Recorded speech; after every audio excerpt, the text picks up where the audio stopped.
The 50th anniversary of Earth Day lands in the middle of a global pandemic, giving humans a glimpse of what the planet might look like if we took better care of it. Take air quality. With fewer people on the roads, skies over New Delhi this week turned from hazy brown to a rare blue. In Paris, where satellite pictures show empty streets around the Arc de Triomphe, air pollution is down 46%, 19% in Sydney, 29% in LA.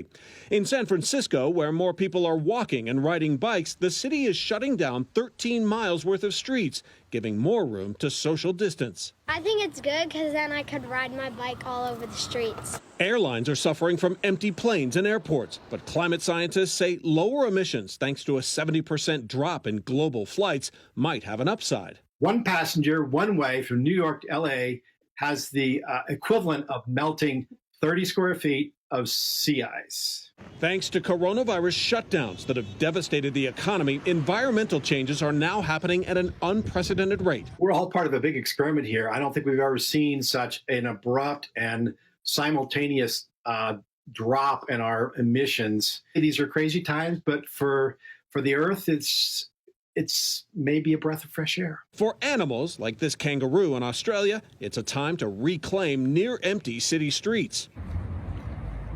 There was the goat jam in the UK, lions sunning themselves on a South Africa road, big cats jumping walls in Chile, boars in Israel, and coyotes in San Francisco.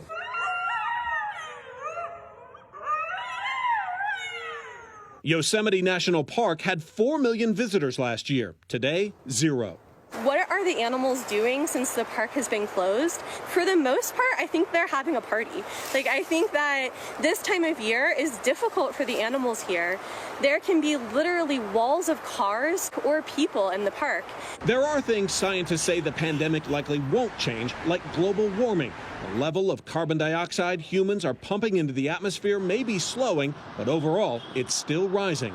We've been altering our atmosphere in significant ways since the dawn of the Industrial Revolution. Things started going up in the early 1800s.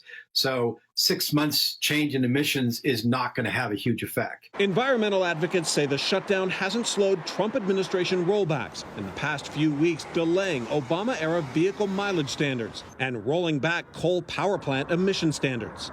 As quarantines end and Americans shift out of park in the coming months, plummeting gas prices may give them motivation to drive even more than before. In the long term, we end up with more air pollution and, in fact, more fossil fuel emissions because there's this desire to sort of get back to business as usual.